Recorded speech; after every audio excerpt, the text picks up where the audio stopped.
Hello everyone. IPS Sunil Kumar గారు arrest కాబోతున్నట్టు తెలుస్తోంది. So దీని అప్డేట్స్ తెలుసుకుందాం, కారణాలు ఏంటో. ప్రస్తుతం స్టూడియోలో జర్నలిస్ట్ శేషరావు గారు ఉన్నారు, వెల్కమ్ చెప్దాం. Hello sir. హలో సార్, ఏంటి సార్ అరెస్ట్ అవ్వడానికి గల కారణాలు ఎలా చూడొచ్చు? సునీల్ కుమార్ A1గా ఉన్నారు. రఘురామకృష్ణరాజు గారిని హత్యాయత్నం చేయబోయారనేటువంటి కేసులో A1గా ఉన్నారు అతను. దాదాపుగా ఆ కేసులో ఉన్నటువంటి విజయపాల్ అనే అతన్ని, ఏఎస్పీని అతన్ని అరెస్ట్ చేశారు. ఆ తర్వాత తులసిబాబు అనే అతన్ని అరెస్ట్ చేశారు.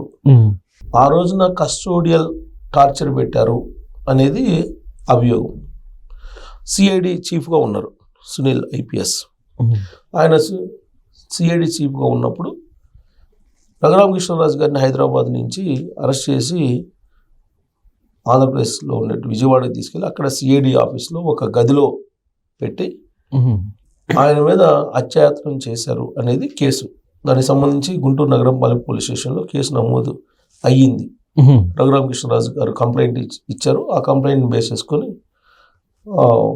విచారణకు ఆదేశించారు. దాని మీద ఒక అథారిటీని వేశారు. ఈ కేసుకు సంబంధించినటువంటి విచారణకి ఒక అథారిటీని వేశారు. సీనియర్ ఐఏఎస్ సిసోడియా, తర్వాత ఇప్పుడున్నటువంటి డీజీపీ ఆయన హరీష్ కుమార్ గుప్తా, ఆయన వీళ్ళ ఆధ్వర్యంలో ఒక అథారిటీని వేశారు. ఆ అథారిటీ ఆధ్వర్యంలో విచారణ కొనసాగుతుంది. ఇప్పుడు గుంటూరు ఎస్పీ దామోదర్ అతను విచారించబోతున్నారు 4వ తారీఖున. ఇప్పటికి సమన్లు ఇష్యూ చేశారు సునీల్ కుమార్కి. సిఐడి సునీల్ కుమార్కి సమన్లు ఇష్యూ చేశారు. 4వ తారీఖున విచారణకి హాజరు కావాలని చెప్పి. సో 4వ తారీఖున ఆయన ఈ కేసుకు సంబంధించి విచారణను ఫేస్ చేయబోతున్నారు. ఈ కేసులో ఉన్నటువంటి వాళ్ళు దాదాపు అందరూ అరెస్ట్ అయ్యారు. ఇంకా A1 సునీల్ కుమార్ అక్కడే. ప్రస్తుతం ఆయన సస్పెన్షన్లో ఉన్నారు. సస్పెన్షన్లో ఉన్నటువంటి ఆయన ఇప్పుడు విచారణకి హాజరు కావాలి. ఎందుకంటే ఆల్రెడీ విజయపాల్ అరెస్ట్ అయ్యారు, జైల్లో ఉన్నాడు. తులసిబాబు అరెస్ట్ అయ్యారు, జైల్లో ఉన్నారు. సో అలాగే ప్రభావతి, డాక్టర్ ప్రభావతి, గుంటూరు జనరల్ ఆసుపత్రి, గుంటూరు ప్రభుత్వ ఆసుపత్రి సూపరింటెండెంట్, ఆవిడని కూడా విచారించారు. ఆవిడని ఇంకా అరెస్ట్ చేయలేదు, బట్ వీళ్ళిద్దరిని అరెస్ట్ చేశారు. సో వాళ్ళు ఇచ్చినటువంటి వాంగ్మూలాన్ని బేస్ చేసుకొని ఇప్పుడు సునీల్ కుమార్ని విచారించబోతున్నారు 4వ తారీఖు. ఇప్పటి వరకు పగడ్బందీగా దీనికి సంబంధించినటువంటి విచారణను పోలీసులు చేసి సేకరించారు సమాచారాన్ని.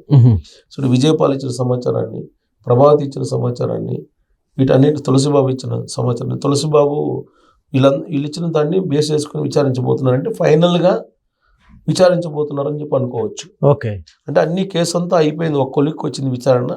ఇప్పుడు ఫైనల్గా A1 ఇతను సునీల్ కుమార్, ఇతను సిఐడి చీఫ్గా ఉన్నప్పుడు ఈ ఎపిసోడ్ జరిగింది. ఆ రోజున ఆయన పైన అత్యాయత్నం జరిగింది అని చెప్పి, కస్టోడియల్ టార్చర్ పెట్టారు అని చెప్పి సికింద్రాబాద్లో ఉండే మిలిటరీ హాస్పిటల్ సర్టిఫై చేసింది.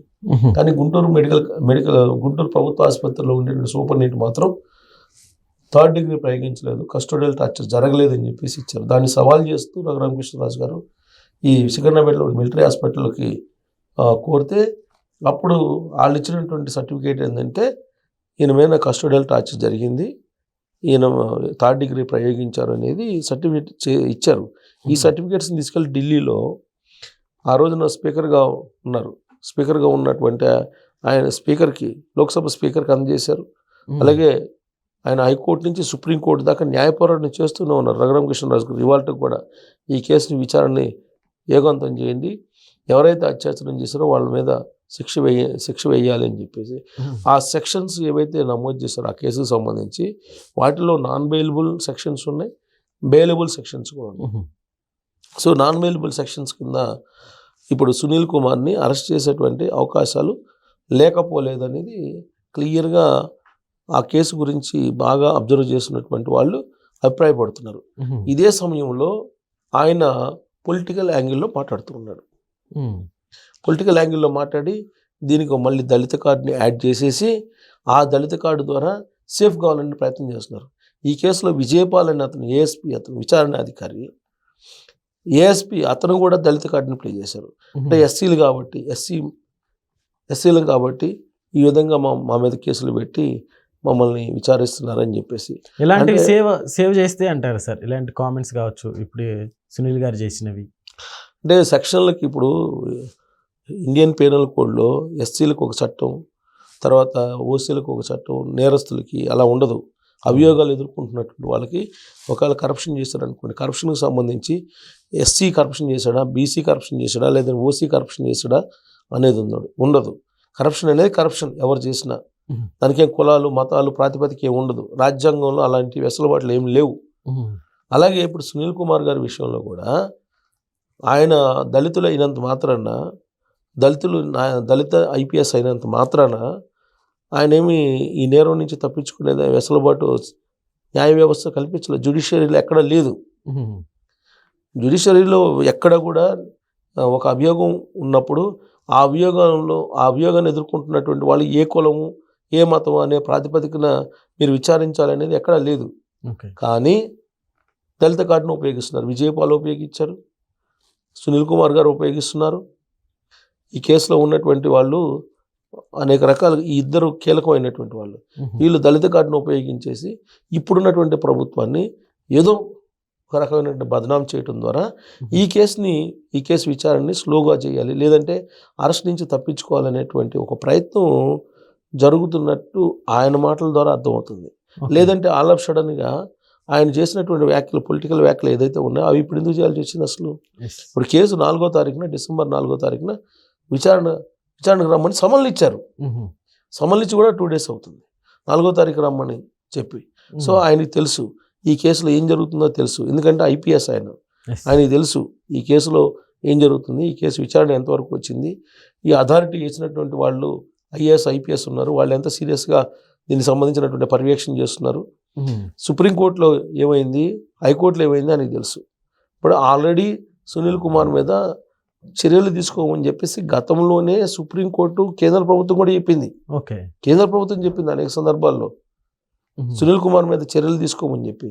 కానీ ఆ రోజు ఉన్నటువంటి గవర్నమెంట్ ఏం చేసింది, జగన్మోహన్ రెడ్డి గారి గవర్నమెంట్ సిఐడి చీఫ్గా ఈయన మీద చర్యలు తీసుకోకుండా ఈయన్ని ఫైర్ సేఫ్టీ అథారిటీ కింద పంపించేసి ఆ ప్లేస్లో సంజయ్ నేతని ఏర్పాటు చేసింది. పొలిటికల్ సిఐడిగా దాన్ని మార్చేశారు అప్పట్లో. సో ఆ క్రమంలోనే RRR మీద, రఘురామకృష్ణరాజు గారి మీద కస్టోడియల్ టార్చర్ జరిగింది. ఆ కేసులో ఇప్పుడు విచారణకు రమ్మన్నారు కాబట్టి అరెస్ట్ చేస్తారేమో అనే భయంతో దళిత కార్డును బయటికి తీశారు.